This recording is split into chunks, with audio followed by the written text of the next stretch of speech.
You're listening to the Revolutionary Radio Project with your host, Rob Skiba. Hello and welcome to the Revolutionary Radio Project. I am your host, Rob Skiba. And tonight I have two very special guests that are going to be joining me shortly. They should be certainly very popular amongst those of you who are looking into the whole issue of the flat Earth. One of them, of course, is Mark Sargent, who put out the Flat Earth Clues videos that got many of us started in looking into this subject. And the other is Patricia Steer, who has a whole lot of YouTube videos and interviews that she's done on flat Earth and other hot potatoes. And I saw something on Facebook that Patricia wrote, I think it was yesterday. It said, "Let's unite. That means no hate and no name calling. Mutual respect and promoting each other with pats on the back and high fives. I'm in. Are you?" I said, "I'm in." And so to prove it, I'm going to go ahead and let's get started. Patricia, are you there? Yes, I certainly am, Rob. Thank you for having me on your show. Absolutely. Mark, you there? I am, and I'm full of flat Earth friendship. All right. Very cool. Well, we've been on each other's. Well, actually, Patricia's never been on my show before, I don't believe. I've been on her show. Of course, Mark, you've been on mine. I've been on yours. Yep. Both of you have done a lot of very interesting interviews in the last few months, and I haven't had time to watch or listen to all of them, but I'm very intrigued by the subject matter, so I figured, well, maybe I'll just get you guys on my show and get the cliff notes. So tell you what, Mark, why don't we start with you? Sure. You have your show also here on Truth Frequency, and yep. I know you've done some really cool interviews. I've listened to the missile instructor guy. In fact, I had him on my show. Mm-hmm. And the surveyor and a few others, but why don't you just give us kind of a rundown of the most, what would you say are the most interesting interviews, most compelling that you've had so far on this subject? Sure. The show that I do on this network on Truth Frequency is called Strange World, and we were doing it for a while. We were just kind of covering flat Earth stuff, kind of go over backstories, and then a couple months ago, I started getting solicited by professionals out in the field. And I kind of had a feeling it was going to happen anyway, because on Clue 10, I was kind of calling out for the whistleblowers and saying, look, if anyone knows anything that can help prove this, that we're not on a globe, that it is more, definitely more flat than it is a globe, please come forward. Now, I wasn't expecting, NASA employees or radio telescope operators or astrophysicists or anything like that. But the people that came forward did kind of surprise me. And the first guy that came forward, and you did a show on it, I don't think you've aired it yet, right? What's that? Sean McCrary. Yeah, that was the week before last, I believe. I did. Oh, okay. Just haven't uploaded it to YouTube yet. Oh, perfect. I should probably download from this network and listen to it. Sean McCrary contacted me and said, he was a Navy Sparrow missile instructor for the United States Navy, and he says, he goes, I'd really like to talk about this because there's multiple points I can go over that basically show that it's not a globe. And I was going, wow, that's really interesting. And we gave him every opportunity to be anonymous. I was kind of encouraging that, especially since he'd been in the Navy 10 years and was wanted to go career, and we said, look, do you want to? And all the way up until the interview, we said, look, you don't have to do it. We'll do anonymous. Jonathan was really adamant about that. He's like, look, we can't burn this guy down. Maybe he just doesn't know what he's getting into. And just before the interview goes, he goes, you know what? Let's use my whole name. And so he comes on. And we go into, and I'm just going to give you the Reader's Digest version. You already know most of it. But we get into how he broke it down. Not only did he not see any curve with any instruments he used, he also didn't see anything regarding the Coriolis effect. For those people who don't know out there, that's the spin of the Earth, which has been used in mainstream media to account for some projectiles being shot, most notably snipers. And that the navigation was all wrong in the southern hemisphere. I mean, he just 1, 2, 3, and he hit these points, and they were very, very well done, in my opinion. He knew, and he was about as credible as they come. He not only the first thing, and I think I heard you talking about it on the John B. Wells show just recently, which was he was shooting a 2-inch beam radar. He's painting targets at 50 nautical miles, which is pushing 60 land miles, and it shouldn't happen. It should not be able to happen. And he's saying, look, it's and I know that I was remembering, it's fresh in my head because I listened to it. John was saying, well, it's not consistent. I was going, the hell it isn't consistent. That they wouldn't even use it if it wasn't consistent. They're painting the target, and they have to paint the target for that missile system. The missile isn't a find your own target. It has to rely on the radar hitting it, so it can follow where the radar's tagging it on the ship. And I thought that was brilliant, where he went to that. And then he also said that the Coriolis effect isn't used for any of these firing solutions. So when they're firing missiles out at 60 miles, the Coriolis effect isn't taken into account in anything. And that completely contradicts mainstream media when they say that snipers have to do it at as little as 1 mile. It's like, okay, so the snipers have to do it 1 mile, but the missile instructor doesn't have to do it at 60. It didn't make any sense. Mm-hmm. Then he goes into navigation in the southern hemisphere, and I don't want to give away too much because you've already done the show, but it was incredible the amount of stuff. And then on top of it, he made himself so. For anyone that was in doubt, almost immediately after the interview, he comes on. Or he gives me videos, and I don't know if you watched them, where if anyone questioned who he was, people are going, no, he's not a real Navy guy. He has a real-time video going from the helicopter to the Iwo Jima, where he was stationed, showing him, the ship, the helicopter, him, the ship, the helicopter. It was like 12 minutes long or something like that. And then just for grins, and I didn't even think I thought he was going to get in trouble for this, he shoots a 1-minute video inside the Navy training facility for the Sea Sparrow missile system, and just to drive the point home, he doesn't say a word. He shows the missile system, the people standing around it, and then he focuses down on a cocktail napkin. He takes a wax marker or whatever, and he writes "Flat Earth, Mark Sargent." Turns the napkin over, focuses on himself so people know it's him, and it was brilliant. The guy was wonderful, and it's like, look, that was fantastic. So. The other guys, you want me to keep going? Well, why don't we just go ahead and we'll ping pong back and forth. Okay. Patricia, you've had it seems like you've interviewed like everybody in like the last 2 months or so. Who would you say was the most interesting so far? Oh, that's really hard. Well, I probably should say Rob Skiba, but you suck up. or I should say Mark Sargent, probably. But, that's not going to help you. No. Wow. But there's been so many. There's really nobody who's the most interesting. But when it comes to things that involve those who are not familiar with flat Earth and want actual mathematical proof, I had a structural engineer on. He's licensed and he's practicing, and his name is Brian Mullen, and it was on episode number 15 of Flat Earth and Other Hot Potatoes, and that's my YouTube channel. So if you want to watch the whole thing, episode number 15 is the one you'd look for on my channel. And he has his own channel called Balls Out Physics. He's a really great guy, a young guy, and what he's done is, what he's trying to do to show people is looking at how the equation for gravity was developed and the experiment that was allegedly used to determine the gravitational constant. People call it the big G. The original experiment's really hard for anybody to try to replicate. It was done over 200 years ago, and that's how we have gravity today. And the Cavendish experiment supposedly was successfully performed, and there's been no actual video evidence of the Cavendish experiment. It's a torsion balance, and people have talked about it as hanging balls in a shed. So this is what he talks about, Brian Mullen, the structural engineer, and pretty much can't find how the mass of the Earth can be calculated by setting the gravity equation equal to the weight equation. So it all's real complicated, but there are many people who will only look at flat Earth if they can have math put in front of their faces. And Brian Mullen from the Balls Out Physics channel on one of my shows, episode number 15, will definitely help anybody who needs numbers. It's funny, though. I mean, because I hear that a lot, too. Everybody wants the math. But then when you show them the equation that illustrates the curvature, they don't want to look at the math. Well, we can see Chicago, but that's impossible according to math, so it must be a mirage. It's gravity. I was starting to lose it a week or two ago.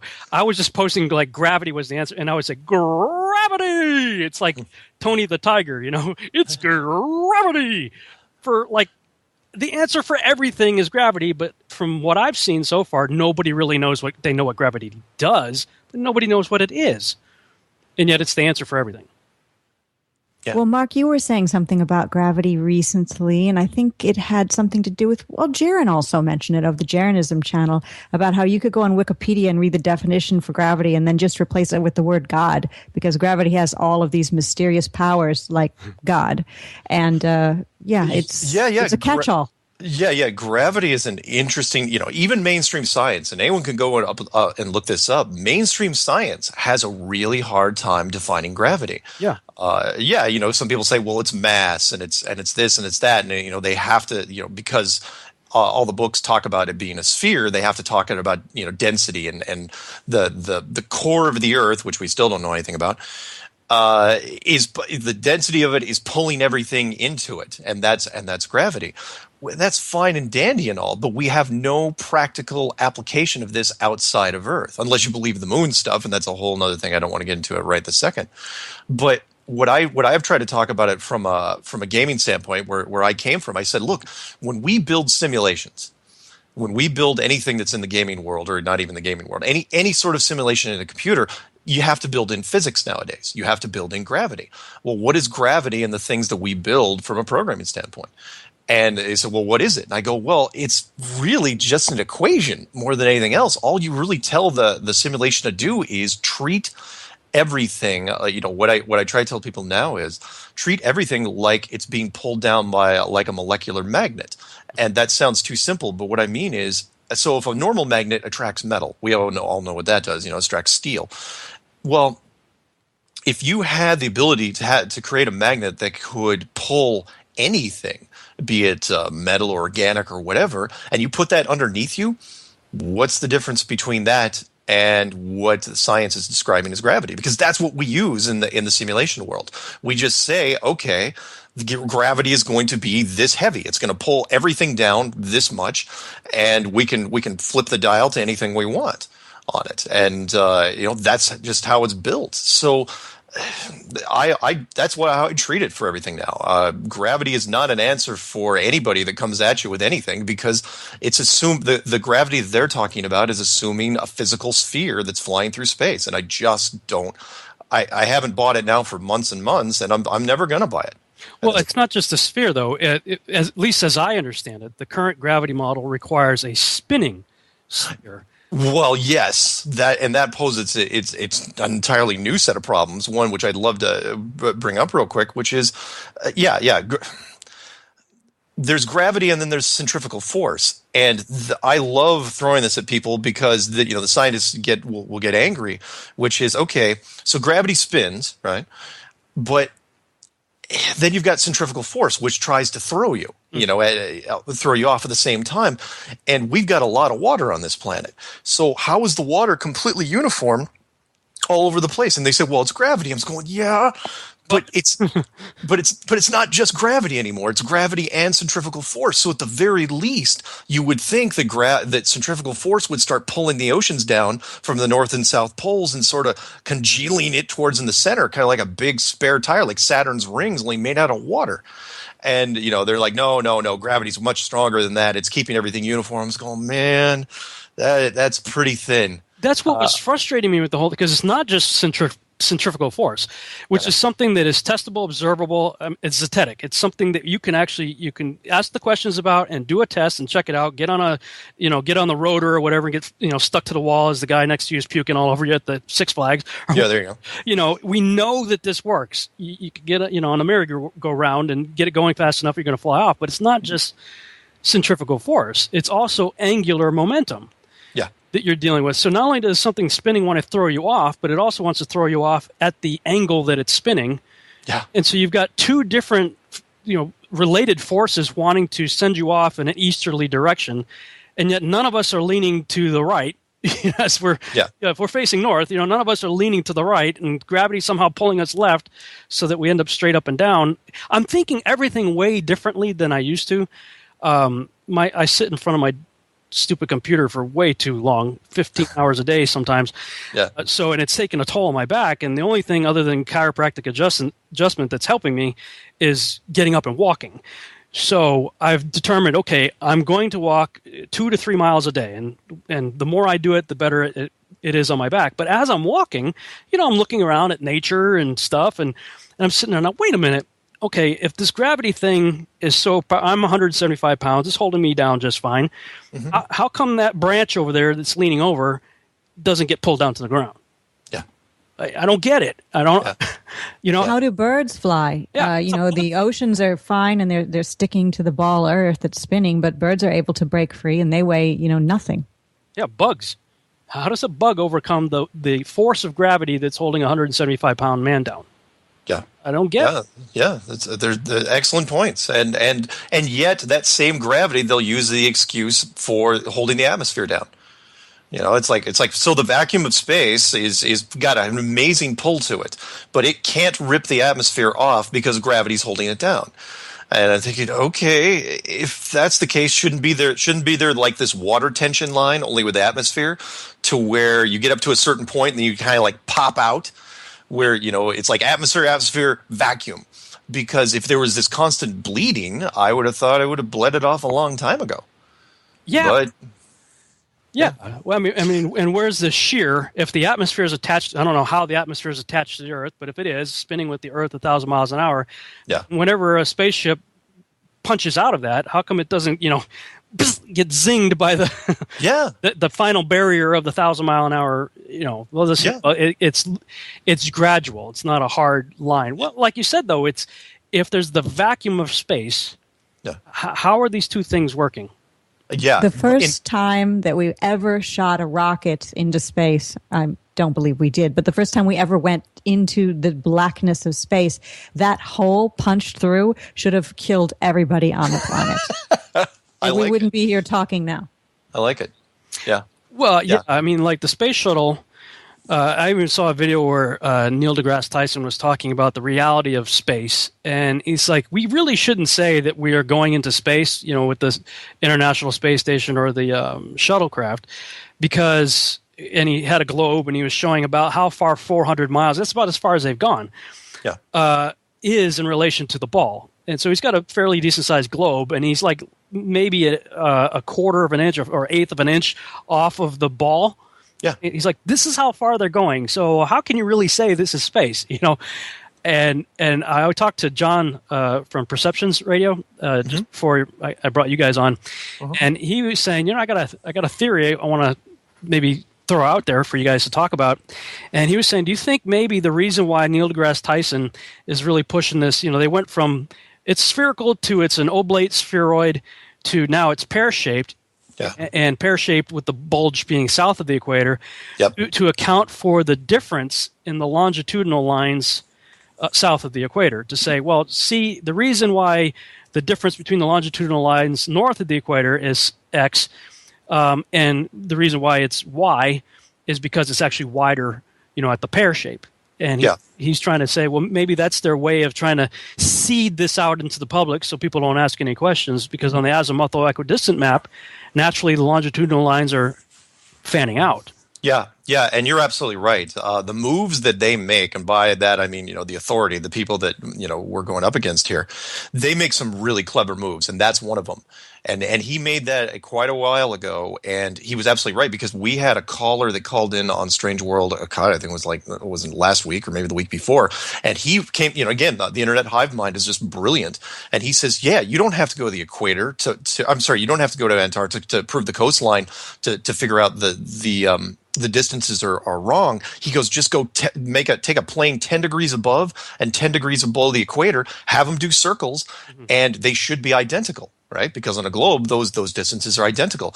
But he said, but in the AE map, it's got this one in the south is going to be much longer. And he goes, there you go. You don't even have to go near the Antarctic Defense Force. And then, Jonathan threw this out there, and he's going, but if they're saying it's pear-shaped already, then that's all they'll say. You can do the test. They'll come back and they say, well, it's because it's pear-shaped, because Neil deGrasse Tyson went on that collegiate thing and said that. And it's brilliant. Yeah, it was a good move. That's exactly why they did it. It throws out the fact that the first and only, until recently, picture of Earth from space, the Apollo picture, was a perfect circle. So it just shows they're lying right there. Yeah, you're right. Every shot we've seen, including the entire 3-dimensional model of Google Earth, is a perfect down to the pixel sphere.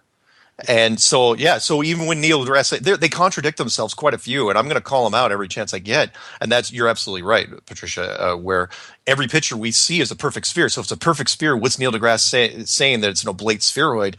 And then he's saying it's pear-shaped. And then people say, well, it's imperceptible if that's the case. It's not actually, you can't perceive it with the naked eye. I'm going, well, Neil deGrasse doesn't miss details like that. He would have come and put the disclaimer out in front and said, oh yeah, I know I said it's oblate spheroid. I know I said it's pear-shaped, but you'd never be able to tell with a camera.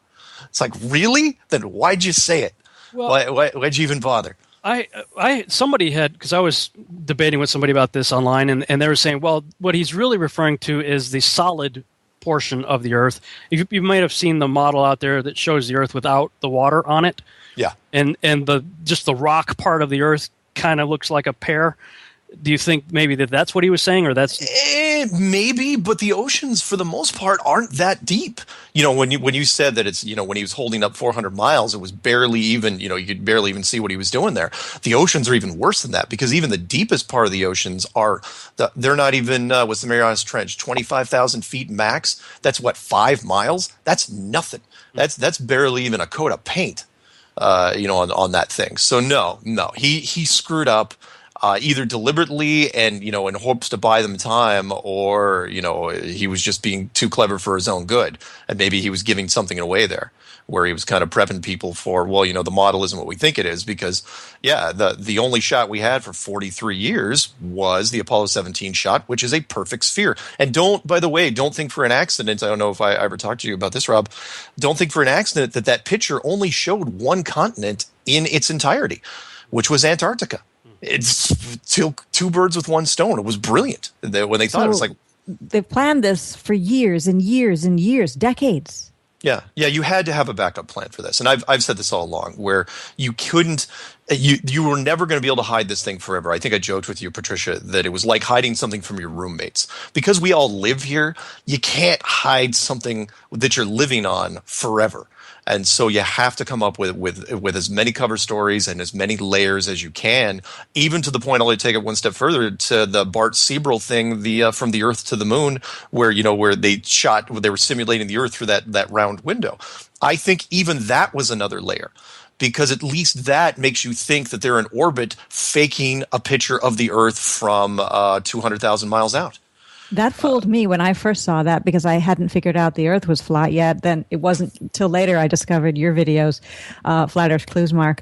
Yeah. I saw that and I was thinking, okay, well, they're in a spaceship and they're faking the picture of Earth. It didn't dawn on me till later, like, oh, wait a minute, they're just in a really high plane, like a spy plane or something. Yeah, or wherever they were, if they were doing parabolic flight, faking it. It was brilliant. That was clever, because I always wonder, it's like, who leaked that tape to that British guy anyway?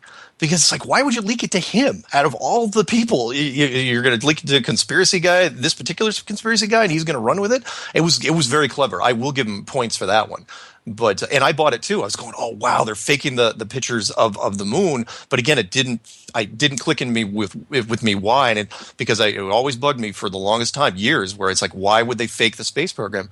It's like, no, they didn't want to fake it. They had to fake it. If you don't fake it, you're going to run into what we're running into now, but it's going to be much, much earlier. Rob, here's a question.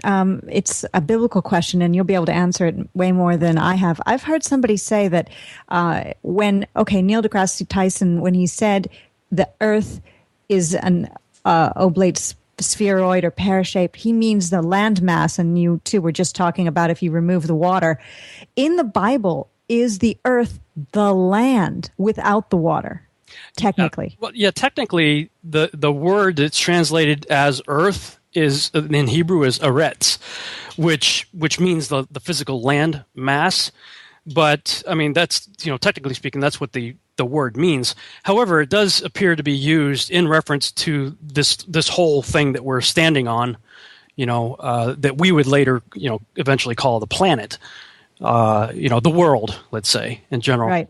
But so he probably wasn't using any sort of earth biblical. He won't ever go back. I meant the one in the Bible, because he himself is probably an atheist, I'd imagine. Yeah. We're about ready to go to break right now, so we'll come back and deal with that a little bit more when we come back. Because I don't think that because he's hardcore atheist and has nothing good to say about God or the Bible. So I wouldn't see him be the guy to be endorsing the Hebraic word for the world. But anyway, it says we're going to break. I don't hear the music, so there it goes. And we're back on the Revolutionary Radio Project. I am your host, Rob Skiba, and tonight I'm talking with my guests Mark Sargent from Strange World and Patricia Steer from Flat Earth and Other Hot Potatoes. And right before the break, we were talking about Neil deGrasse Tyson and what the biblical word for Earth is and how it relates really specifically to the land. Speaking of the land, we know that the Earth has ley lines on it, and a lot of my prior research involved looking into the megalithic structures around the world, and of course anybody who looks into that realizes a lot of these things are on these ley lines, these energy field lines. Have either of you guys seen the graphic that one of my friends on Facebook put out? She had taken the ley lines as depicted, I think it was as depicted on the Mercator map, and basically wrapped it around and redid it to fit on the azimuthal equidistant map. And when she did, the pattern that the ley lines formed was the symbol for the seed of life. Yeah. Wow. Yeah. The flower of life. Yeah. I have a question about that. I've often wondered about things like the pyramids and the Sphinx. And I know, Mark, you've been to Egypt, and how those things are all connected. But on the flat map, how it all works out. And that's what this drawing you're talking about is? I haven't seen it. Yeah, we're friends on Facebook, so if you go into my notes section, I actually did a YouTube video on this too. The note was called "Just a Coincidence?" ? And I was showing all the various international organizations, of course, the United Nations being the first one, but all the other, the international aviation, the meteorological, nautical, all these various organizations have some variant of the equidistant map, the azimuthal equidistant map. But have you seen the flag, the new flag of the Earth that NASA's trying to put out? It's like, here's the flag, and it has the same basic blue color as the UN flag, but it has the seed of life on it. Yeah, is their logo, and so it's like, wait a minute, here's what they're putting out as this is the new flag for the whole Earth, yet it has a seed of life on it, and if you take the ley lines of the Earth, and you lay it out, it just so happens to form the the seed of life on the flat Earth map. Yeah. And that's just a little bit more than a coincidence, if you ask me. Agreed. Yeah. Totally agree. Hey, but by the way, let me, if you don't mind, I'd like to chime in real quick on that Neil deGrasse Tyson thing, because I know he's not a religious man, really. And that is, his, not necessarily his direct mentor, but I still like bringing it up to people because it makes them scratch their head, and that's Wernher von Braun's headstone. Mm-hmm. Where he, you'd think the father of rocket science, literally the guy that you would, when you say rocket scientist, that's the guy who founded NASA, has, it's a very modest headstone. It has his name, date, the year he was born, the year he died, and a single Bible verse, which is Psalms 19:1, which talks about in the King James thing, and the firmament showeth his handiwork. Why would a rocket scientist mention in passing a dome-like structure, which is part of an archaic belief from thousands of years ago? Why would he leave that breadcrumb? And people say, oh well, it's a coincidence. Like, why is he bringing it up at all? Why does he have a Bible verse on his headstone? He's about as hardcore scientist as they come. I don't remember him quoting a lot of philosophy like Einstein did. So just something I'd throw out there. Yeah, I don't know if you had a chance to watch the new edit of the show that the last show I did on yours. What was it, back September? Oh, yeah. And you actually put that's part of the reason you put the slide in there. Yeah, well, I put the clips from. I put the slide in there of his gravestone, but also the clips from Ascension with the other Nazi guy, and he's talking about the firmament and everything and all that. But I don't know if you saw later in the video. what caught my attention about, I kept saying it was the 2012 blue marble, but I was wrong. It was the 2002 blue marble.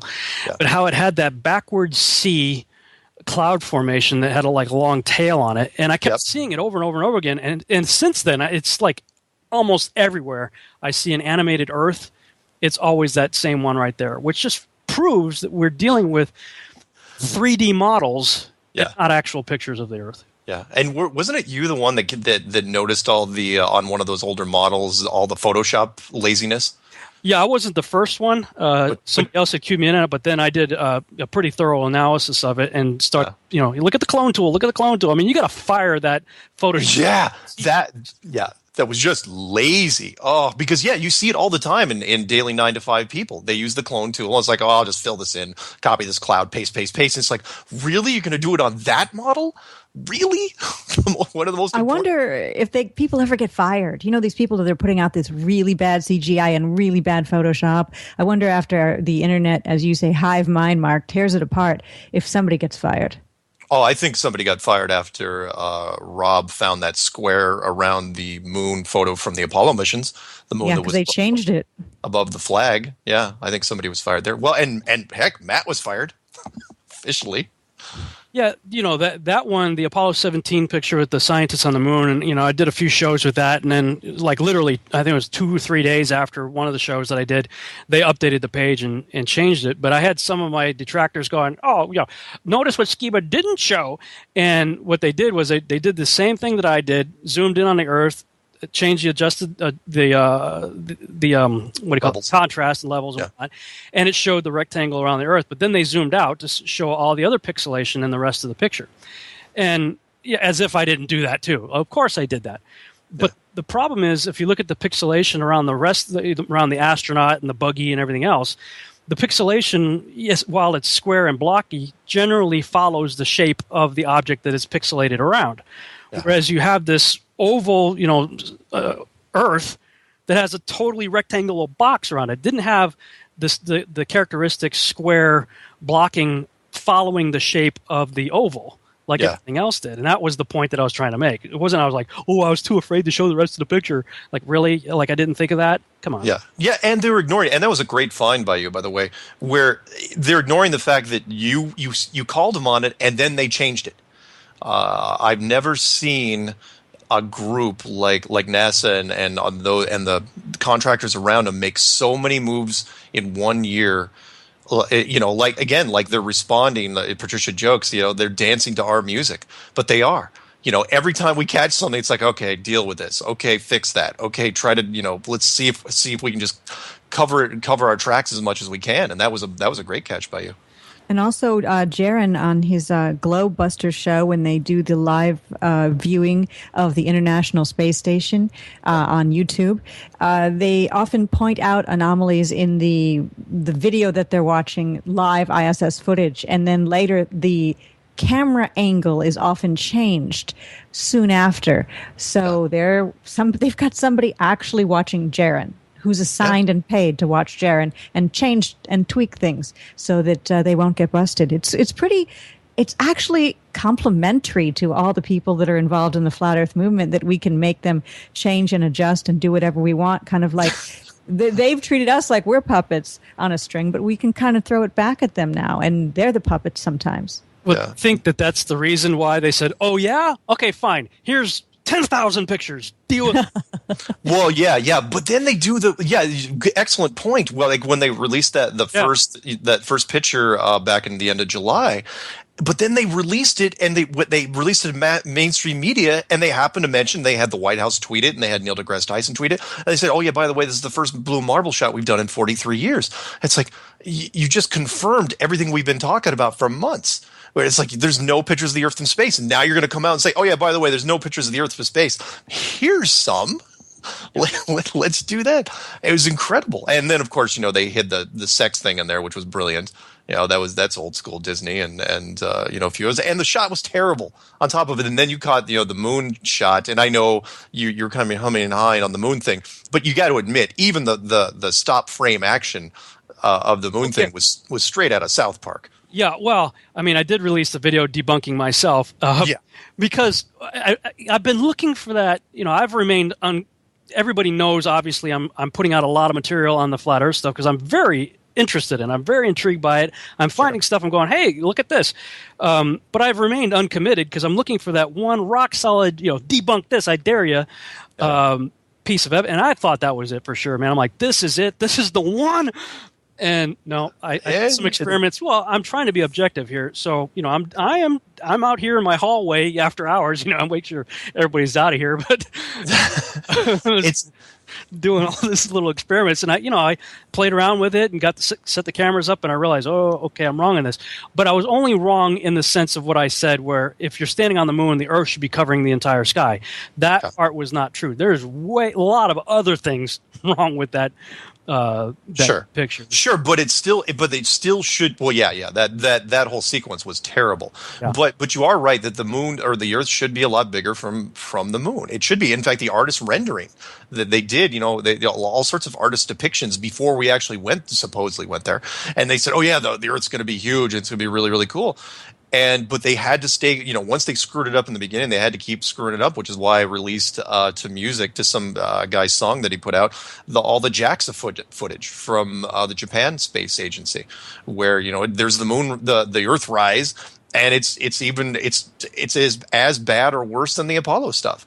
Mm-hmm. I was like going, oh, it's just terrible. Ugh. Well, if all of the different space agencies from all of the different countries are all in on faking space, of course. However, even if they are, why can't they get it together to show one version of what the moon looks like? At least help each other out to keep the lie going. I'm glad they don't, because it makes it more obvious to the casual observer that something's going wrong. But why aren't they smart enough to have space look the same for every country? Part of me thinks they're lazy, and different organizations, because they all have to basically funnel through NASA and then the AST, the Aeronautical and Space Transportation Bureau. But the other part is, it's like, I still got this nagging feeling in my head that part of them wants to get caught, and I don't know why, and that part is bugging me because there's some glaring things like the ISS stuff. All the stuff that's all that production stuff that's been happening on the interior of the ISS, the International Space Station, is horrendous. And for even junior level production people, you wouldn't be able to get away with some of that stuff. And I just can't. It's like, why would you make it that glaring? Unless there's something else behind it. But why would they want to get caught? I mean, it sounds like the cheating husband or wife leaving their cell phone unlocked on the dining room table and saying, honey, I'm just going out to walk the dog for a couple of hours. I mean, what's the purpose of getting caught? What do they expect to have happen if they're caught? Part of it, I've got a couple of theories on it, but my big one is that this would be a big catalyst for them to initiate something bigger. I just don't know what bigger is in this case. That's what's stretching my mind, and that is, well, if flat Earth is the setup, if for the big right hook, the big punch, boy, the big punch, I'm still reeling and trying to figure out what that might be. I mean, I got a couple ideas. I don't really want to say them right now, though. So, well, oh, come on. No, I want to hear them.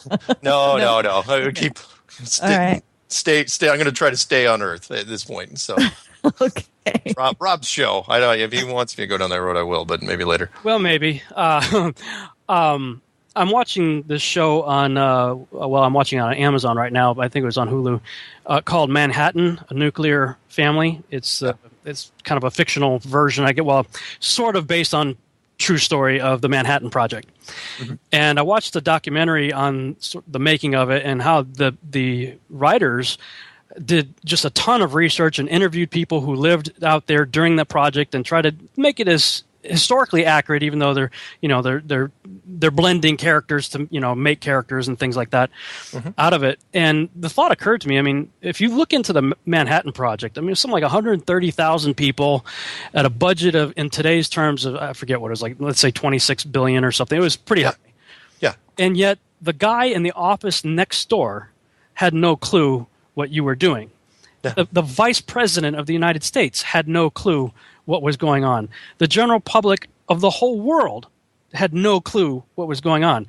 Yeah. So that is like a microcosm and a perfect example of compartmentalization. Yeah. And how a secret could be kept by a very few. And the show does a good job of showing what happens even if you told your spouse. Yeah. Because I hear people all the time, well, if this is a conspiracy, how can they keep it quiet? And Zach Bauer put out a video. I don't know if you know who he is, but he was in the people who study the Torah. He and I are two recognizable names out on YouTube. And so, the people who study Torah that are sympathetic to the flat earth thing, they're all rallying behind me. And the people who think this is crazy, this is stupid, this is ludicrous, they're rallying behind him. And he had me on his show. He had watched your stuff. Yeah. And he even admits, he's like, I watched Mark's stuff, the Flat Earth Clues, and I watched some of Rob's stuff. And I got to tell you, for a little while, I was tracking down that page. And he said, but I always say, when you hear an opinion, make sure you listen to the other side of the opinion. But this is what happened to him. Yeah. We've all had let's just say, the opinion of the globe since kindergarten. So did any of us ever look for the other side to test that theory or anything? No, none of us did. So what he did is, I'm going to go ahead and test this. But he got his feet wet and he said, "Ooh, I don't think I like that," and watched a bunch of flat earth debunk videos, most of which I could knock out just myself back in April when I first got started on this. The one everybody's seen, the 10 reasons why we know the earth is a globe. Yeah, I felt like I could knock out 8 of the 10 really easily. Yeah. So, the arguments aren't that great. So it seemed to me that Zach backed out of it. But he put out a video that said the 5 reasons why he believes that the Earth is a globe, And his number one was the conspiracy is just too big. What's your thought on that? Physically, yeah, it is too big, absolutely. Which is why it's so abrasive to people, why it sends people for such a loop. And I know where he's going with this, and that is, it's so big that there'd be too many people involved, and somebody would figure it out, and it would get out. Unfortunately, or I should say, fortunately, for the people that are trying to cover it up, compartmentalization is really, really easy in this case. And I'll give you a perfect example of how easy it is to keep a secret, especially in the military. And we're talking about a military organization. NASA is not Starfleet. Got to stress that to anyone listening out there. They may wear white uniforms and smile for the camera, and they don't carry guns, but they are a military wing of the United States government. Their entire system was built on missile technology. In fact, they're unique in that they were built on the ashes of the Nazi war machine. If there's one group that is absolutely 100% military, it's those guys. But what I was going to say was, as far as compartmentalization goes, if you go back, like the U-2 spy plane, for example, we did not have a U-2 spy plane, right? In fact, there's a movie just recently that came out. I did not watch it, but I know the story behind it. We did not have a spy plane until one was shot down over Russia. And then it's like, oh, yeah, by the way, we have a spy plane, right? Mm-hmm. And then when they replaced it, they supposedly didn't replace it with anything.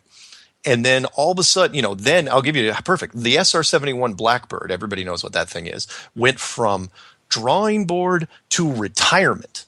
Mm-hmm. Its entire lifespan, and nobody knew about it until until they rolled it out and says, "Oh yeah, by the way, we're decommissioning the SR-71 spy plane." And we're like, "What are you talking about? What spy plane? You got a spy plane?" It's like, "Oh yeah, here it is. It's really cool looking. It's black. It flies really fast." And I remember the press conference because they asked the Air Force general. They said, "Oh yeah, by the way, what are you going to replace it with?" He goes, "Oh, nothing. Nothing. We're not going to replace it with anything. We're not going to do spy planes anymore." I was going, "Oh my God, you're doing it again? Really?" And people are just, and of course, that's what the mass media has to write down. They can't speculate, and they say, "Well, he told us there's not going to be more spy planes, but we all know there's going to be spy planes," because that's the whole point. It's a secret bit, it's a secret thing, no different than Area 51. We all know it's out there. People have been taking pictures at a distance, but it's a secret base, so they can't officially admit anything along those lines. When it comes to this, but yeah, your friend, it's a monstrous conspiracy. But at the highest levels, and I'll use this. I'll use the astronauts that supposedly are up there now, and that is, they're different from the Apollo astronauts, where I think they got a lot smarter. I think the Apollo astronauts were told not only that they were faking it, but why, and it just sunk into their souls, and they didn't know what to do with it, because a lot of people don't know how to deal with this. But everyone that's on the supposedly on the ISS now and faking this stuff, remember, there's only like 50 of these people in the whole world. they're just Air Force employees. So all they just go up to these guys and make them sign a non-disclosure agreement and say, oh yeah, by the way, you're going to be faking something. We're going to be paying you okay. And you do not have the clearance. It's above your pay grade to even ask why you're faking it. And that way they can smile and, float around in their Dockers and their polo shirts and their socks around the ISS and not have a care in the world. And everything's great. They just look so normal and nice, and they don't look devious and evil. And I know that, there's such a thing as actors, and in many movies and TV shows, this is what they do for a living, but they don't even look like actors. I look at them and I think are they mind controlled to believe that they're on the International Space Station? And then I think that they can't be, because when they do spacewalks, they're done in a pool, so they have to know that they're not really out in space. But overall, their conscience is clear because, they know they're faking something. They just don't know why. Now, they probably suspect, but ignorance is bliss. It always has been. And so these guys are like, you know what? We don't need to know, whatever it is, because maybe they went to a supervisor and the supervisor said, oh yeah, it's national security. We're doing this for super secret reasons. We can't tell you. Or maybe they'd make up something. Maybe it's like, look, there's alien ships up there and they're going to blow the hell out of us if we go up there. So you got to fake this. There's all sorts of cover stories they could give these guys. Whatever they're giving them, though, it's working because these guys are going through. They don't seem to have a guilty bone in their body, and everything's fine. And if you don't mind, Rob, I'd like to tie this to one of my other guests that I had. He was anonymous. He was the industrial engineer that specialized in valves and seals. And he had me read this statement, and he went on record and saying, look, he's going, I've looked at the ISS from a blueprint type of standpoint. And he goes, there's only very few companies in the world that deal with industrial grade seals and valves for, especially for the military, especially submarines.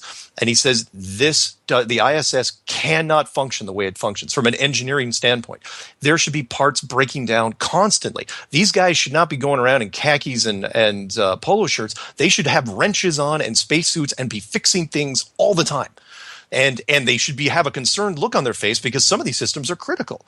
Not only, and he goes, there's so many things about that, from the oxygen scrubbing system to the pressurization to all the valves, all the seals. He's going, it should not happen. It's not as advertised. Whatever's going on there, he's going. I don't know what I'm looking at when I'm looking at the ISS, but it's not flying hundreds of miles above the Earth. He knows that very much. Well, sorry, Rob, you go ahead. Sorry. I'm sorry.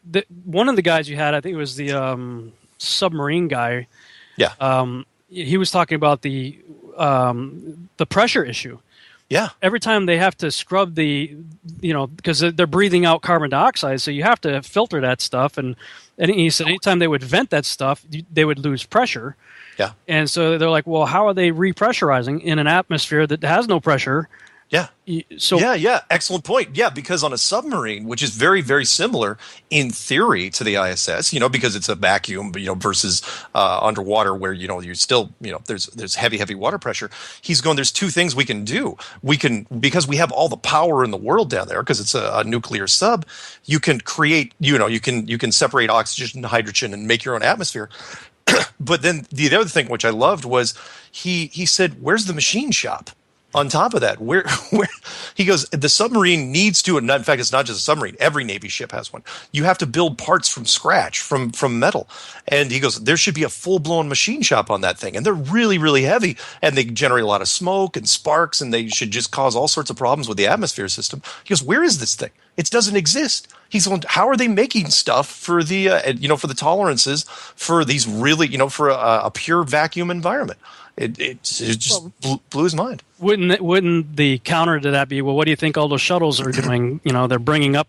What shuttles? They shut down the shuttle program years ago. The only thing that's going up there now is the random rocket. I don't even know. I know that SpaceX supposedly docked, which means they're in on it now. Virgin Galactic, what have they done? I don't think they've done anything up there. So no. He was saying that they should be putting parts up there all the time. Every month should be a truckload of parts because you treat it no different than you would an airliner. And people don't know this about airlines, but they don't wait for a part to break because, you got people in there. You don't want people dying. So it's based on time. So every so many hours, you have to swap out the parts and eventually strip the whole thing down. Yeah, I was a helicopter. Oh, yeah, you know this. Yeah, I was a helicopter mechanic for the whole time I was in the military, and 6 of those years I was a pilot, but I maintained my full-time job as a mechanic, because before I wanted to go to flight school and fly the thing, I wanted to know why it flew and how it flew, because when I'm in the thing, I want to know, okay, if I hear that funky sound or feel that whatever that doesn't quite feel right, I want to be able to troubleshoot this in my head. Yeah. And it's true.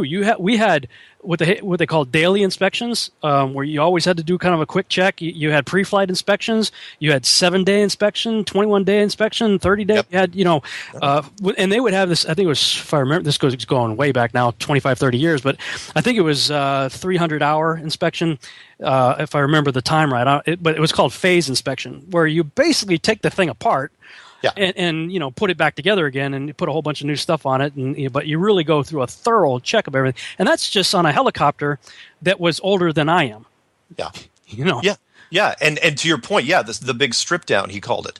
And he goes, what are they doing with the ISS? And multiple people have told me that. There's like, look, that thing, you should have the big strip down, the big overhaul time, where it's like you just start taking. In fact, you have to would have to bring in a whole nother ISS just to have the guys from the first one stripped down. Have that thing stripped down. You'd never be able to do it with the one you have up there.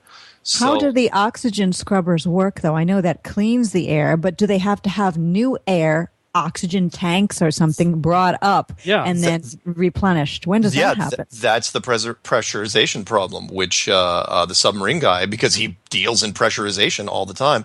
Oh, crap, we're going to break, aren't we? We got about 40 seconds here. So well, he was saying that he's going, look, those tanks have to be brought up there on a regular basis. There's not enough oxygen. There's not enough air pressure with what they have for the amount of people that they have. They're burning through it. We're back on the Revolutionary Radio Project. I am your host, Rob Skiba. For the second hour of the broadcast, I'm talking with my guests, Mark Sargent from Strange World and Patricia Steer from Flat Earth and Other Hot Potatoes. And right before the break, we were discussing the International Space Station. And I've got somebody on my Facebook page who said, will be interesting to see how you explain this one, Rob. The International Space Station, which doesn't exist apparently, will transit the moon. Are you going to have a look? And there's a Facebook picture here posted. Apparently, this thing's going to be seen from Brisbane at 7:36 Saturday, the 21st of November. I've seen plenty of pictures that people have taken, both still photos as well as videos of this thing going across the moon. So it appears there's something there. Yep. What's your take on that? I'd love to address this because I get this question all the time. And that is, yes, I absolutely believe there is something up there that looks like the International Space Station. Do I think there's something up there? Yes. Do I think there are people on it? No, I do not. Not by any stretch of the imagination. So the question then comes up, which is, for your guy there, why would you fake... If you have something up there, why are you faking people on it? And by that, look up. You don't even have to go very far. Go on YouTube. Look up ISS hoax. It's easy to find videos. There's a bunch of them. It's been dissected now for months, if not the last year, especially the recent footage. And it's not getting any better, except that the women did cut their hair, which, thank God, they took my recommendation. Thanks, guys, on that. Yep. But... if they're faking that, then why are they doing it? The only reason they would fake the people on it is because they can't put them up there. And if they can't put them up there, there's something that they can't do at that altitude. But yeah, you're absolutely right. Yeah, there's something transiting. Yeah, there's a tracker and there's some light that flies across. Do I think it's an actual space station full of people? No, not a chance. And by the way, that also puts into question satellites, which I'm getting more and more fond of saying that, because people say, well, what about satellites? Because people don't like to let go of everything at once. They let go of things in stages. And I say, look, if I can't trust the ISS footage, the interior footage, then how can I trust satellites? And more importantly, you got to think of it like, well, are satellites real? It's going, really? Who told you there were satellites in the first place? The same guys that said they went to the moon? Because NASA's in charge of all the satellite telemetry. Look it up. It all goes through the AST. I think, are there people that make satellites and shoot them up there? Yeah, sure. But when they get up to a certain point, I think NASA takes over the telemetry. I think the rocket gets wiped out, and then all the communications are routed through the old Loran system.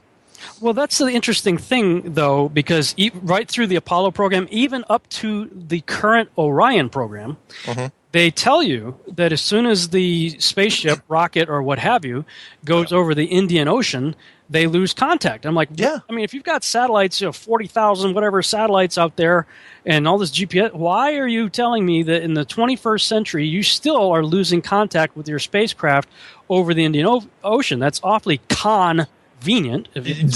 Nice, yeah. And you're talking about the same Orion video that I've seen and we've all seen now at this point, which is that the blonde guy Kelly Smith, who looks like he's from an Aryan Youth Movement. He comes on. And they go into, it's not a short video. They go into painstaking detail about the Orion program. And there's some real inconsistencies there. One is, yes, how it drops off telemetry over the Indian Ocean for no apparent reason. We're going to lose contact with these guys, and that's completely expected. And it's like, what? What are you talking about? There's a million satellites up there. You can't reroute a few things. There's not supposed to be dead spots. And then, of course, the other one, which I'm waiting. I am waiting for whatever astrophysicist wants to come back on this, where he talks about the Van Allen belts. Where he says, oh, yeah, we're the first Orion things that we're going to send up there are going to be unmanned, full of sensors, because we need to figure out how to deal with the Van Allen the radiation belt problem. And he actually says that outright. And there's a graphic to coincide with it. He had to have gotten fired after saying that. Speaking Good point. But Kelly didn't write that. The guy that's on there. I mean, the guy's what, 26, 27? That's true. But whoever wrote it, it's like, why would you ever say that? Because you're saying, oh yeah, we still have to do. The reason why we're not sending manned men, past this point is because can't we deal with the radiation problem? It's like, what are you talking about? You solved that back on Apollo 8 through Apollo 17. Round trips, that's 10 missions back and forth. Nobody died. Nobody got radiation sickness. Nobody got cancer. None of the capsules were contaminated. They're all sitting in the Smithsonian. You solved it back then. What are you doing now? I mean, honestly, this should stop any astrophysicist dead in his tracks, and that should be it. That should be the end of the argument right there. At that point, they're gonna go home and cry and start drinking. Sorry. We were talking about satellites earlier, and Arthur C. Clarke is the one who invented satellites. I mean, that's a sci-fi writer. In the 40s, he put it into his writings, and then, of course, NASA comes up with satellites. Yeah. And businesses come up with satellites later, but taking their cue from a sci-fi writer. People don't really consider that when they start defending satellites. They're a fantasy. This is a question that I've had, and of course, everybody's shooting back. I mean, now look, I'm an artist, I'm a writer, filmmaker. I'm not the brightest bulb on the tree, but I think I've got a pretty decent brain for research and can look at stuff. But I get tripped up on math and things like that. That's not my strong point. Sure. But when you talk about things like satellites, and NASA will tell you, you look at the various websites that talk about satellites, that they're up in the thermosphere. And so I look up the thermosphere, and it says it can get up to 5,000 degrees in the thermosphere. Yeah, hence the name. Yeah. It's hot. That's why they call it that. So, so I'm going, wait a minute. You guys in the mainstream media told me that 3 buildings essentially, the steel began to melt, and it fell into free fall speed into a pile of ash in their basements after burning for less than an hour at temperatures below 2,000 degrees. So how the heck are these satellites made from a lot less durable material, as far as I can tell, surviving 5,000 degree temperatures or thereabouts between 2,000? Let's just say between 2,000 and 5,000 degrees for months and years at a time. And they're all saying, well, because the atmospheric pressure. They're giving me all this line. I'm not smart enough to figure it out, but they're telling me that this atmospheric pressure thing or whatever. It's a dry heat, I guess. Yeah. There aren't enough molecules to conduct the energy. Yeah. That's what they're saying. It's like, really, that's how you're going to do it. It's a bunch. Well, I'll take it one more, and that is, you've seen some of the charts out there. I mean, depending on which one you look at, there's anywhere between 7,000 and 20,000 satellites. Again, depending on which list you're looking at, and if you see like the real time pictures, it's like the thing is bristling, like that scene from WALL-E when he leaves the Earth, and he just had bouncing through all these satellites on the way out because there's that many, and yet none of these satellites are taking pictures of each other. When there's a meteor shower, and we get meteor showers all the time, everybody, mainstream news, okay, well, go out and watch the meteor shower, kids. It'll be great. When that happens, nobody's concerned about the satellites. these things should be getting knocked out of the sky, like a shooting gallery on a regular basis. And there's no satellites being photographed whenever they take any pictures from the International Space Station. Never a single satellite in sight. Yeah. The time lapse. You'd think they'd either be below or above. You'd think you'd see, especially when the sunlight starts gleaming off these things, because we all know they're super polished metal. You should be seeing little flashes all the time. Yeah. Well, people say they're in the thermosphere. Oh, well, that's too low. But they're also supposedly in the exosphere, which is higher, too. So they should be spotted in some of NASA's footage, and zero so far have ever been seen. Yeah. They're going to put them in there eventually. You know they will. Well, they're working on that. They're going to try, but they're going to. Oh, we better cover that one. Well, the big one though, and you addressed this in one of your things, which was the 1990 Galileo shot, which they've never replicated since 1990. And that is the rotating Earth on its axis. Even now, they say, fine, we've got a Japan satellite that's in geostationary orbit, and it shows the sun, moving, right? But the Earth isn't rotating; it's sitting in one spot. And it's like, no, where is a satellite even now? The only one was in 1990, and we even got a video. It's in my short list where a guy calls up NASA, pretended to be a movie producer. And he asked them if there's any shots of the Earth rotating for space. And this is the guy to talk to for as far as trademark footage goes and stuff they use in the movies. He goes, yeah, we don't have it. It's like, what? It's like, so even the 1990 one doesn't count? Why is there no picture from a distance of the Earth rotating from space? And the best they could come up with was the thing you saw where the moon south parked in front of the Earth. South Park. That's the best thing they got. Well, it's like 5 frames. It's like chunk, chunk, chunk, chunk. Well, we got more out of that than we got out of the Pentagon footage for the 9/11. Good point. Yeah, you only got 3 frames out of that. How did they get pictures of Pluto, which is in the blackness of space? I mean, Okay, how do they get a perfectly lit photo of something that's supposedly spinning with a vehicle that's actually moving, that's perfectly lit? Where do the lights come from? Yeah. Do they have spotlights on it or soming? Yeah, really? You're gonna go that far? Well, you're gonna slow pitch that one. How about the Mars rover? The Mars rover batteries do not last that much past expiration. Especially, everyone knows a car battery. Once it's dead, it's dead. Right? And the Mars rover is 6 years now past expiration? It's just tooling around. They're driving. They're taking pictures, probably in New Mexico or Arizona. But they're just beaming back shots all the time. It's like, let's just extend that mission. Nobody seems to notice, so let's just keep it going. Yeah, off that Canadian island off to the west of Greenland.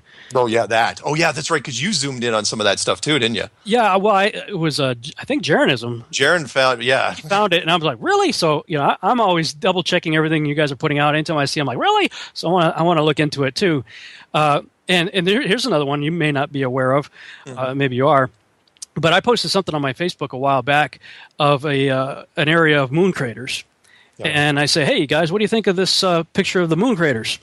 And it was a loaded question because I knew it wasn't really moon craters. It was a picture taken of Cinder Lake in Arizona. And I've got the coordinates on that. 39 degrees by, 19 hours, 19.71 north by 111 degrees, 31 minutes, 5.11 west. Yeah. And you can go on Google Earth, I'm on it right now looking at it, and see the craters of the moon in Arizona. And I've seen a video. There was a video that was put out not too long ago, I don't think. It was debunking NASA debunkers. Oh, wow. And it was these guys trying to show, because all the people are saying we never went to the moon. And they were saying, oh, yeah, we did. And this was a video to debunk the debunkers. Yeah. But in this video, they actually kind of shoot themselves because they set up shop in the desert somewhere. And they're shooting at night, and they got a guy dressed up as an astronaut, and they got a little buggy, and they got all this stuff. And I'm like, put a black and white filter on that? You guys just proved the point. Oh, yeah. Yeah. Yeah. And I'll have to do a dig on you on this one because you were the first one that said that I shouldn't have led with the Empty Theater about no movies ever being made of space. Yeah. But I still think it's a valid point, and that is if you let Hollywood, or even nowadays, especially since camera technology, independent film guys are everywhere. If you let those guys try to make a moon movie, there's going to be too many aha moments. We're going, wow, the thing we just made, that looks really, really like what was just shown. It's like how do we, because it blurs the lines too much. You don't know the difference, which is why you can't allow it to happen. The closest you can get is something like Gravity, where, it's just above the earth and you're kind of floating around space and you're doing stuff. You can't, why are you making that and not going to the moon? It just drives me insane. Yeah, Gravity. I finally got around to putting a page. I'm trying to be objective here. So on my testingtheglobe.com website, in the video resources tab, there's been a link there for really since day one called Globe Favoring Videos. But for all this time, I didn't have anything on there.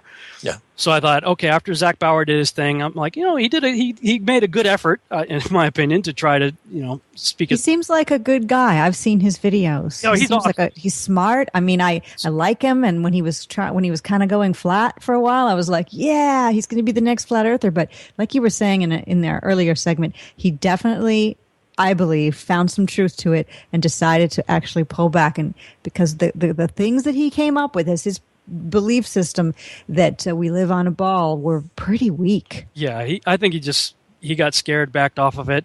When I was on his show and we were talking about this, I know that he got blasted. He got assaulted by a lot of people saying, how dare you? You're a disgrace. Why did you have Skiba on here? Blah, blah, blah. We'll never support your ministry. And, people just went psycho on him.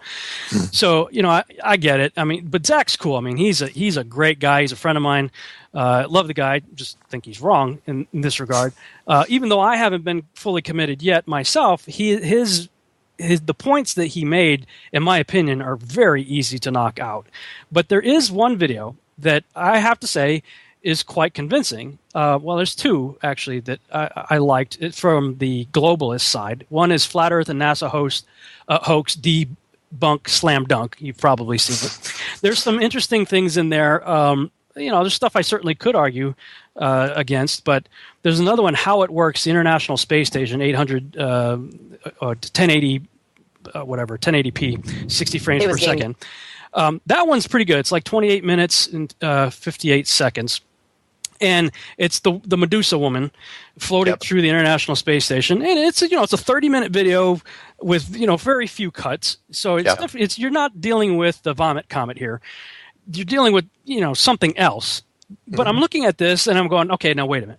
I'm looking at this saying this is very convincing. I will admit it's very there are anomalies in there that don't make sense, but it's convincing. However, when I Googled the NASA budget for next year in the tens of billions of dollars, I think it was 16 billion or something, whatever it was, lots of money in the billions.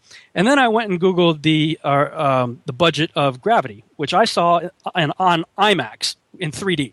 Yeah. So, I mean, I felt like I was with Sandra floating around out there, watching this movie. I'm like, wow. And that movie's made for $100 million. Yeah. It was every bit as believable, if not more believable, than Medusa hair woman. And so I'm going, if this is a hoax, if it is a scam, if this ISS stuff is not real, then at this day and age, it is very easy to fake it. Star Wars was made for $11 million. $11 million. I posted this on my Facebook this morning.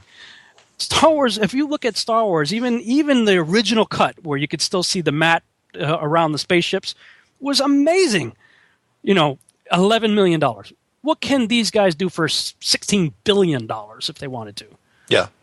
Good point. Well, didn't they have actual bathrooms with showers in previous space vehicles? And then now they have to give themselves sponge baths on the ISS, and they have that weird toilet with some kind of a weird urine sucking device that they all use. But what was it? What's it called? I can't think of its name. That also went up. There's a prior version of the International Space Station. Anybody coming up with it quickly? Mir? Oh, SpaceX Or Mir? No. I'm talking about another thing that we would go up there and live on. Well, they had showers on it. It was Mir, wasn't it? Oh, the Maybe. Mir space station? Well, whatever it was, they actually had real showers, and now they don't have that ability with the International Space Station. So what have we gone backwards technology-wise? The bathrooms themselves, to me, say no one's aboard the ISS. Nobody would live in those conditions. Yeah, would. Yeah, there's a bunch of videos out on YouTube now. Not only the grunginess, horrible part, which would drive Patricia to drink, but the water flying around. There was this one recently where she was like showing people, like some news people, like Good Morning America, how the shower works and all this stuff, and she's right next to a power transformer on the wall. And it's not covered with anything. It's just sitting there. And in fact, and they knew this because in one of the previous videos, they were showing them installing one of these power transformers. And, there's water droplets flying around in front of the camera. I was going, are you kidding? You'd never go anywhere. She's literally like 6 inches from this thing. And you wouldn't be able to contain everything. You'd have to go into an entirely separate room, which again, it's one of my pet peeves, which is, if there are doors, right? If there are hatches for these things, why are they never ever shut or even look like they could be shut on any sort of quick basis? If it's like a submarine, why is the entire thing open? And that for me screams the editing part, laziness, because if you want to maximize your anti-gravity shots, you don't want to spend time people opening doors and shutting doors. You want to kind of do the Sandra Bullock thing where you're just kind of flying through, the camera's following them, because if you have to stop and open us and shut it like a submarine, and spin the wheel and whatever you have to do, pull the lever, it slows everything way, way down, and you just don't have time for it. But Skylab. Sorry to interrupt you. Skylab. That's what I was trying to think of. Wow, yeah, they had showers. Yep. I mean, they weren't showers like in your house, but they had actual showers. But to your point, Rob, why if they have the budget, why aren't they spending more on production value? I don't know. You're right. A lot of it's still going to. I mean, people are still getting paid to build machinery. They are building, rockets and shuttles and things, and we're watching them being shot into space. So obviously, a lot of that budget is going to physical, tangible equipment and salaries and stuff. Is it possible that they have to recruit? They go to the lowest bidder. They go to a film school and they say, "All right, are you willing to sign this disclosure agreement and work with us? All right, how much you willing to work for?" And these guys come in there and they do what they can. I mean, you got to remember, if you believe the Matt Boylan story, and I kind of do, they hired him straight out of college. It's like, what do you do? Well, I paint realistic planets and scapes and all this stuff. I can create organic painting. It's like, yeah, let's go with him. Who knows what they were paying him? I'm guaranteeing it wasn't $1 million salary. Well, that's an interesting point too, because one of the arguments that Zach was saying, is it would be impossible to keep all these people quiet. Well, my counter argument would be, first of all, you wouldn't have to keep a whole lot of people quiet, because the compartmentalization alone, only the people at the very top pulling the strings and the people who are actually allegedly in space doing stuff. Yeah. Really, I mean, I just did a quick search on how many people have been to space, and I found a source that said, as of November 6, 2013, a total of 536 people from 38 countries have gone into space, according to the FAI guide. Okay, there's 7 billion people on the planet, and 536 have supposedly been up there from 38 countries, probably all people who signed the Antarctic Treaty. Yeah. Which we suspect in my eyes, because they would all be in on, if there is a conspiracy, then those countries that signed the Antarctic Treaty would have to be in on it. But of the people that wouldn't have a clue that there even is anything being hidden, it's very, very few. Yeah, like directors and people operating cameras, really. And they could do some of that pretty simply with machines or some kind of robotic cameras, possibly. Yeah, the people like the Antarctic Defense Force, the guys that are flying the F-16s, guarding the Antarctic coastline, they don't know anything. They're just flying around. It's like, don't shoot. Tell us if you see any boats, and if they don't do what you want them to, you see an unidentified aircraft, blow them out of the sky. They don't know why. It's not like they're going to, hey, let's make a hard left turn and find out what's out there. They're not going to break the rules. That's the whole part about the military. You follow the orders. You don't take the chances. And even if you did, even if you knew, which I know I was kind of bold in saying that in one of my clues, who are you going to tell? Who are you going to go to? Because at that point, do you trust anybody? You going to go to the New York Times and say, by the way, Earth's flat, and here's my proof. Chances are you're going to be completely bugged and watched the entire time. They're going to watch your emails. They're going to watch your phone calls. Anybody that knows, they watch them, to the point where even Admiral Byrd, he died in 1957.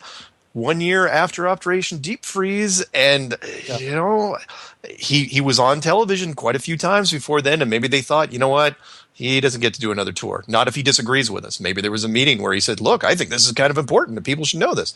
And, maybe a vote was cast. I don't know. Well, Zach was saying, because he's a graphic designer, so am I. It's like, all those guys are, if all this stuff is supposedly fake, it's all artwork and stuff. Don't you think one of these artists would talk? I said, well, maybe, but I mean, there's a lot of threats under compartmentalization for one thing. If you have to sign a non-disclosure, especially with the government, and there could be good payoffs, there could be this, stuff. But then you say, well, what about Matt Boylan? Well, this guy, he's out there exposing this stuff, but he does it as a comedy shtick. Yeah.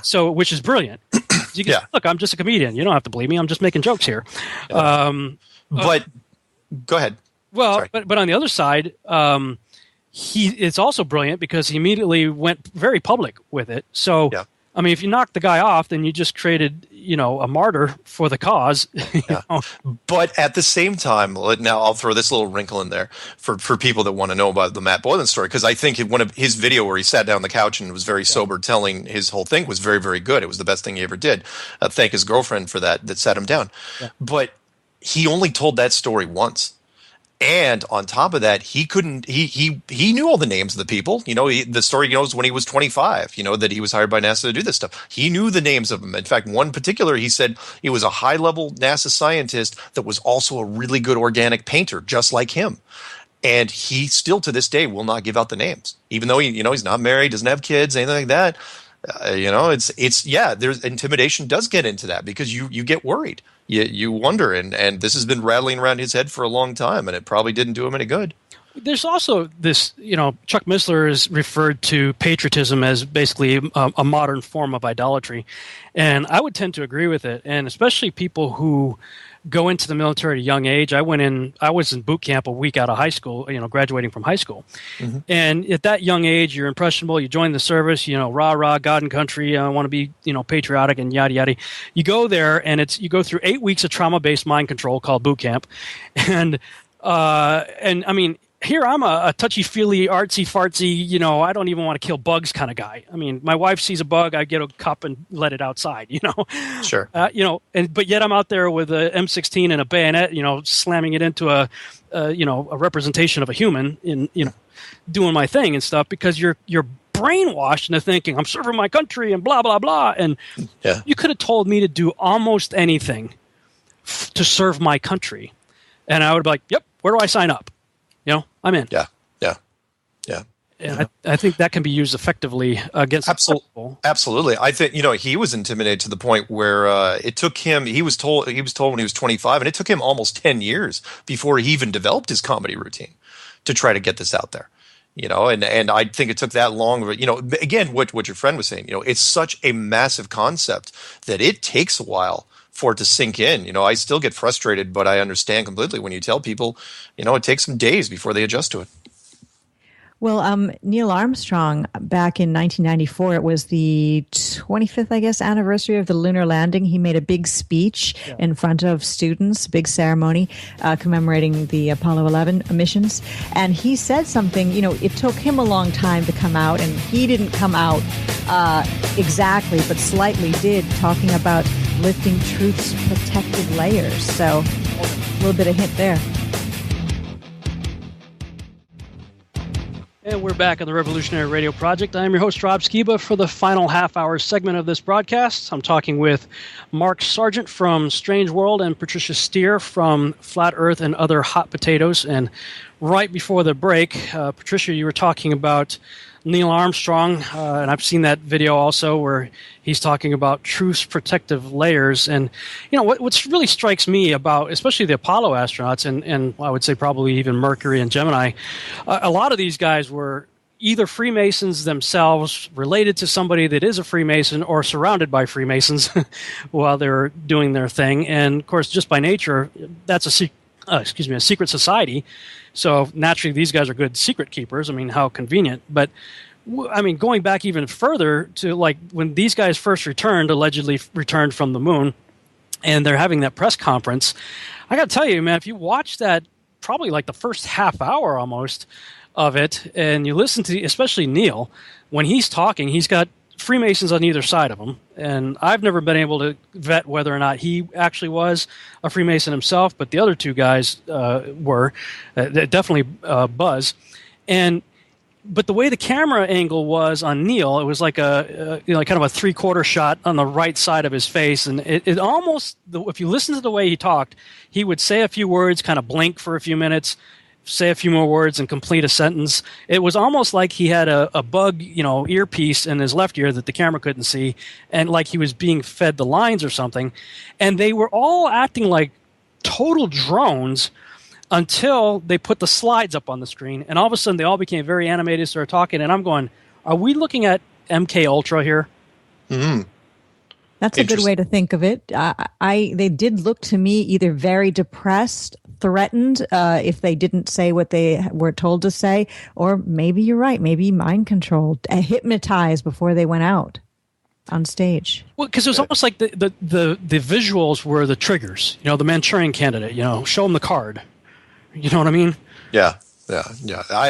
When I watched it, and I was late to the game and watching that, but when I saw it, it really bothered me because they had already gone through ticker tape parades by that point, and for men that had made it to the moon and back without dying, that alone, that big adrenaline rush, they should have been flying high for weeks. Just on the energy, it's like, we kicked ass on the moon, right on. Yeah, like when guys win football games, like a Super Bowl or something. I mean, this is way larger than that, and they should have been in that spirit, but instead they just look like somebody told them their dogs had been killed. Yeah, I would have been Ricochet Rabbit, man. I'd been spazzing out. You couldn't hold me down. But I just, real quick, while we were just talking, I did a quick search on MK Ultra. It says the program began in the early 50s, was officially sanctioned in 53, was reduced in scope in 64, further curtailed in 67, and officially halted in 73. Interesting. 67 through 73. Convenient. The entire Apollo program. Yeah. Oh, ding, ding, ding. Yeah. It makes you wonder. It really does. But when we come to the later missions, Space Shuttle, I don't really have a problem with the Space Shuttle deal. Because they're not going anywhere. They're just, skipping across the top of the atmosphere maybe, but that's about it. But when it comes to the International Space Station, I thought that, and Patricia, maybe you can talk to this point, that Tiger Dan brought up some really interesting possible ideas concerning how the ISS could be functioning basically as something in a levitation field. Yeah, he did. It's Tiger Dan 925 on YouTube. He is a Bible literalist, pretty much, and he has a great sense of humor, and he has a really good YouTube channel. And he was talking to me on one of my interviews on Flat Earth and Other Hot Potatoes about what his thoughts are of what the ISS is. And he's thinking that there is some kind of studio somewhere, a big giant warehouse, where they have a model of the International Space Station, where they have some kind of a scrolling screen of all the shots of Earth and the like being shown, so that it kind of appears as if the astronauts who are in this model are in space, and the astronauts in the fake ISS actually believe they're in space. Yeah, and Mark, I don't know if I can believe that, because how do they then do spacewalks unless they're MK Ultra? Well, this is why I want to dovetail in something that Mark had mentioned in one of the interviews. I don't know if it was on my show or your show, but you were talking about a British show called Space Cadets, and I watched the whole thing on YouTube, and I gotta say, they did a really good job with what they did with those poor people. And I would have been in my, especially in my late teens or early 20s, I confess, I'd have been every bit as gullible and taken by it as those guys. I would have had my questions. I would have had my suspicions probably. Yeah. But the reason I joined the Army in the first place, the reason I stayed in for 8 years, was because my goal was to be an astronaut. And my plan was to do my thing in the Army and fly in helicopters, get that down, transition into the Air Force before my 28th birthday, get into the jet program, and put my application in for NASA. That was my plan. Why I did it. So that would have been the prime time in my life, the same age these kids were, Yeah. I would have been hook, line, and sinker on this deal. And if you took that, I mean, they were on a very tight, small UK reality TV show budget. Yeah. But if you had a really $16 billion budget, let's say, and you could do something like Space Cadets, but throw in the idea that Tiger Dan had, and I've been watching videos of levitation with sound and how all that works. If you were actually in a large enough space, you have to be really big and have to have some really good screens or whatnot to fake it, enough that it would deceive these astronauts even on the spacewalk, then the spacewalk would still work, in the levitational field. Yeah, potentially. In fact, there was I can't remember if I remember talking to you about this, but the sci-fi original miniseries Ascension. Yeah. Which was exactly that. What they did was, and for people that don't know what Space Cadets is and this Ascension thing is, it's basically the ultimate punked, which is you're punking people to believe that they actually went to space and they didn't by putting them in some sort of simulation. The Space Cadet thing was very small, but the sci-fi series, which was totally fictional, was the whole thought that, you were going to do this long distance, 50-year whatever journey into space, into deep space, and you create this giant ship, and then you put everybody into sleep during the initial liftoff, and then you have these massive LED screens which are kind of shaped like domes, kind of like a clamshell type thing. And when they're in there, and the whole point is you can't let them know, because the whole point is to see how they naturally act in 50 years of deep space, to the point where they have families and those kids grow up and they man the ship. And it's fascinating because I completely understood the whole motivation for doing it. But what if you're going to do that? You're going to do it fake, but you can't tell them that you're doing it, which really dovetailed into what this was to me, this enclosed world system, this whole flat world system, which is the whole point was to make us, to keep us acting naturally. Because human beings, because a lot of people say, well, why would I care? Why would anyone care? If they actually found out that we were actually inside a giant Hollywood studio Truman Show type scenario. I was like, are you kidding? Human beings, for the same reason why Ascension didn't, human beings do not like being cooped up for any situation, and anyone would care about. I mean, yes, some people wouldn't care, but a lot of people would be like that. They'd just be constantly fixated. They'd be like, who built it? What's the intention? What's our role here? How much did it cost? How long has it been here? And then the questions just keep going and going and going. That's all. They'd be obsessed with it. I want out. And I want out. Space Cadets itself only cost something like £5 million to do the whole show, to make the whole thing, and it was taken from some kind of a Hollywood. Hollywood basically built the vehicle itself. So if you think about that show, and that show made, I don't know, a couple, every show was maybe almost $2 million that they made, every show that they showed. So if they can do that just for a TV show, people wonder how they can afford, NASA can afford to do what they do. NASA's got plenty of money to afford it. The dollars. And the more I look into this levitation with sound waves things, it starts to make sense, because even in that video with the Medusa hair woman, she was talking about the need for them to work out because their bones and stuff get brittle and whatnot. And I don't know if it was Tiger Dan or somebody else in another video was saying that if they were being constantly bombarded by sound waves, it would probably do the same thing. It would eventually wear you down in similar ways. Yeah, maybe it's very possible. I actually liked his theory on that, and that is because there were some shots in the ISS which you're trying to figure out. It's kind of like looking at a magic trick, and you're trying to figure out how he did it. It's like all the normal tricks, the wires, the green screen, the short parabolic flights in the Vomit Comet. But some of them are fairly convincing, and so you have to look. And I actually liked his theory on that. They may have something like a big underground base or some kind of a big empty warehouse where they can do what we can't, which is create artificial gravity, not on a parabolic flight, but like really in a building somehow. With all the money they've got, why not? Yeah, why not? All I know is there's it's very that there's still, like anything, which is why I keep saying it's like, yeah, you can talk about the mission to Mars all day long, but the internet detection, the hive mind finds all the production flaws. It doesn't matter how much money you spend on a movie, they are going to find scenes which don't line up. They're going to find inconsistencies, which is, why it's getting tougher and tougher for them to pull anything off now. Well, I mean, that's the thing. When it comes to because ultimately most of the arguments that I'm sure you guys get the same thing. Most of the arguments that I receive, if you really boil it down, it comes down to some sort of information fed to us by NASA, some sort of imagery, some sort of video, whatever. And I guess because I am a graphic artist, I live in Photoshop, I live in Premiere and video software, After Effects and whatnot. I mean, that's what I do for a living. Yeah. I know how easy I can make. Give me enough time, and I can make you believe almost anything. Oh, yeah. If I want to put it together. So I have a hard time really believing any of that stuff, especially since I know what can be done. But not just that. When I was I think I was still in high school, I was dating this girl, and David Copperfield came to town.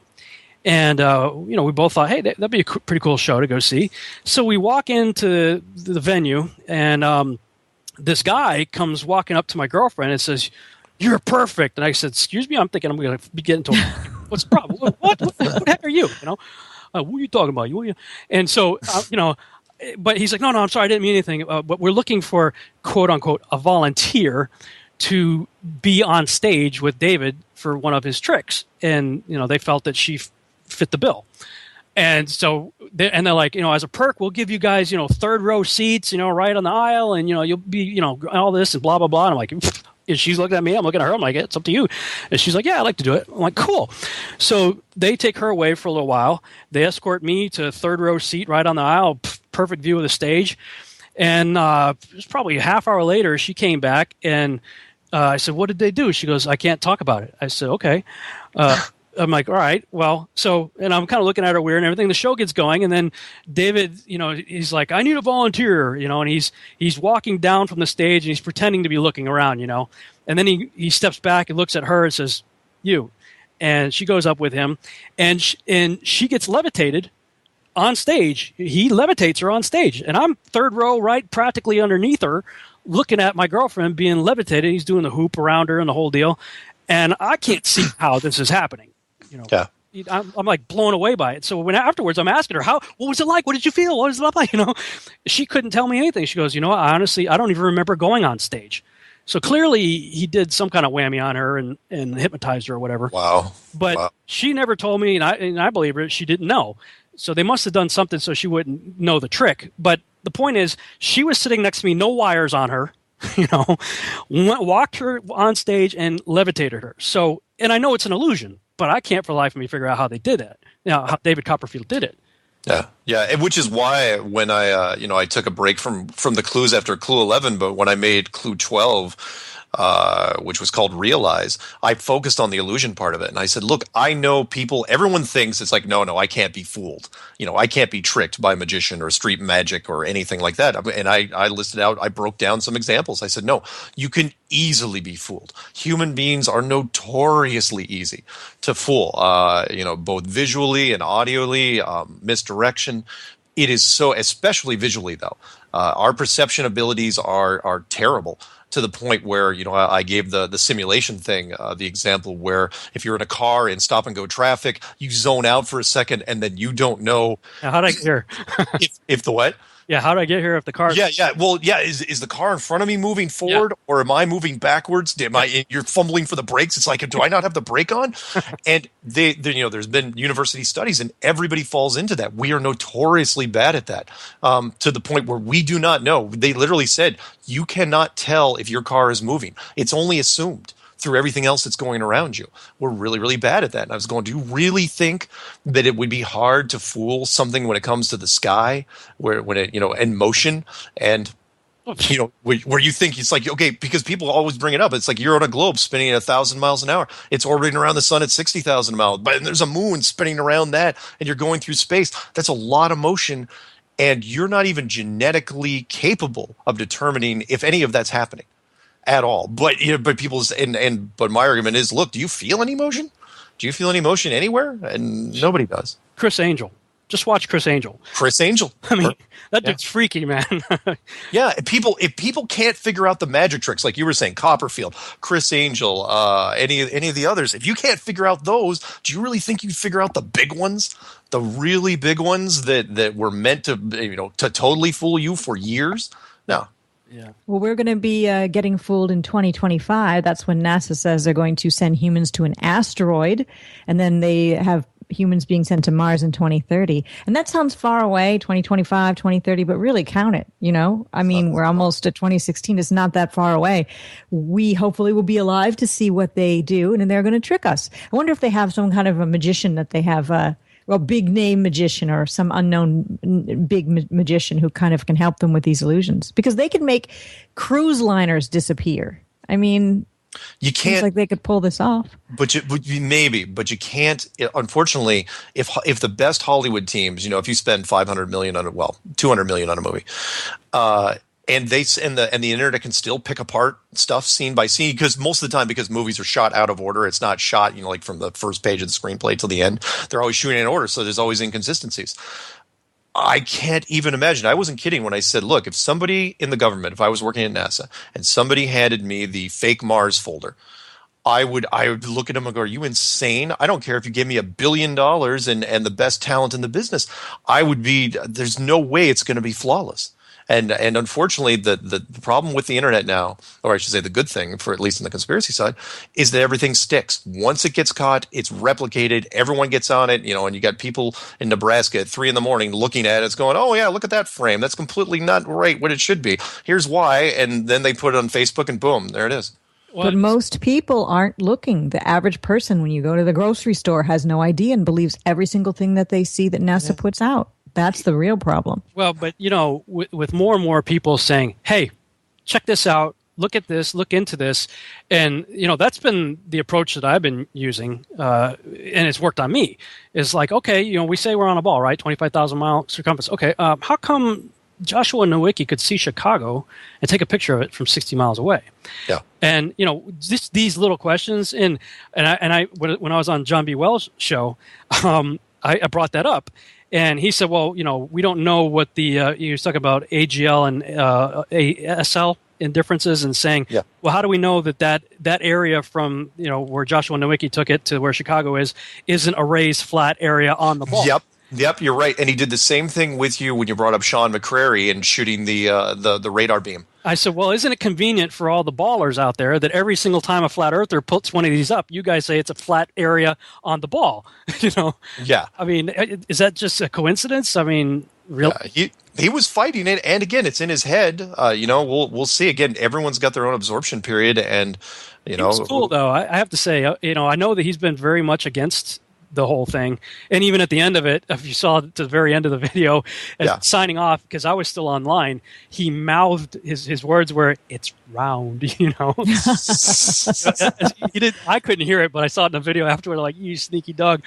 But I'm going to actually meet him probably on Friday. He's in Dallas, and they're having the JFK conspiracy. We're talking about conspiracies.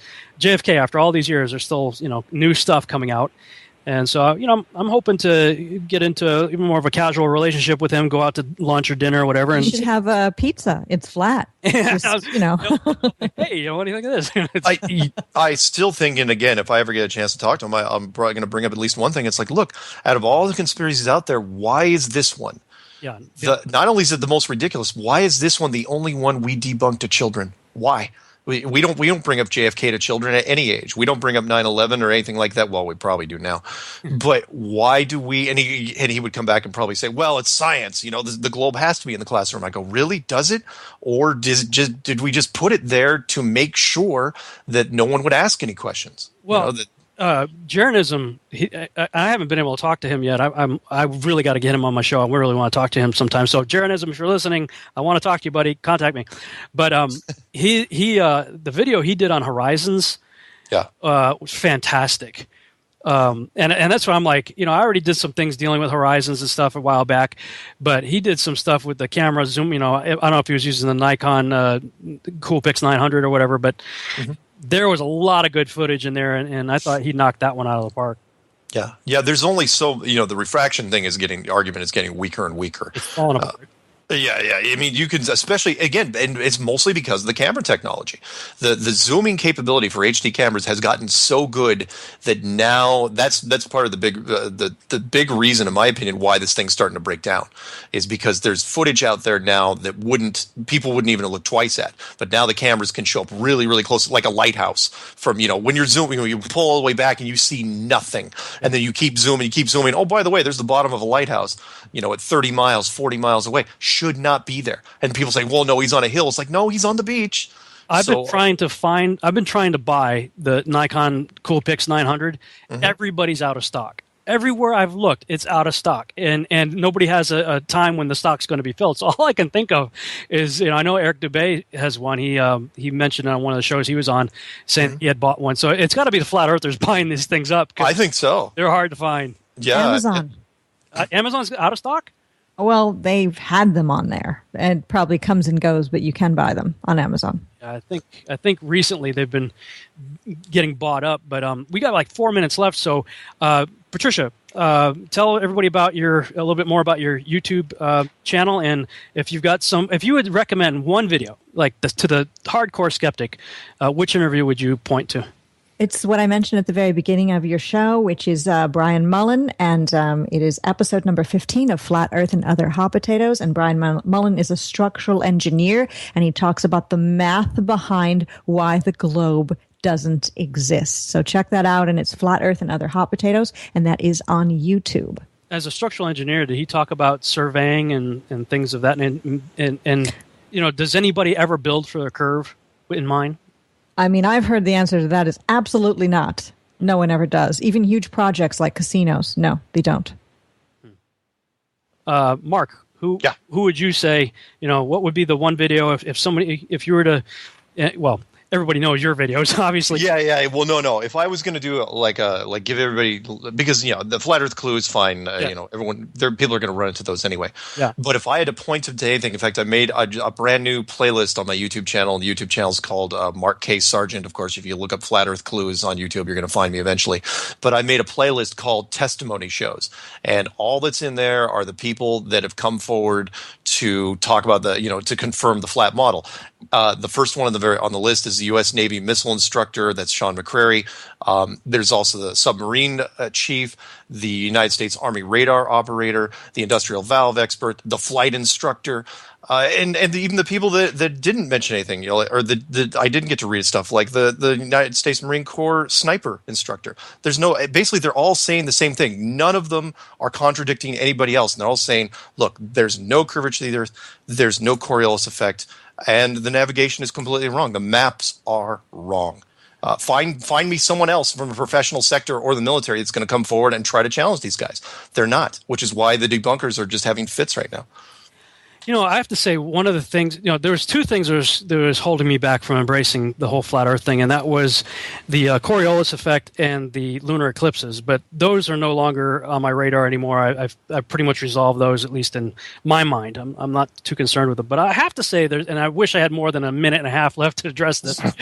But maybe we'll deal with it on another show. I have to have you guys back or something. Okay. But it's the issue of the flights that allegedly go, and people are saying people are getting on these flights, 11-hour, 12-hour flights from Chile to Australia, going under the ball. And it just doesn't work on the flat Earth map, and that one's driving me crazy. Unless the scale, I know we don't have a lot of time, unless the scale is wrong. We know what the flat Earth map kind of looks like in terms of continent layout, but we don't know the miles per inch, whatever the scale is. So my argument is always the same. It's like, fine, you went from Santiago to Chile to Auckland. Fine.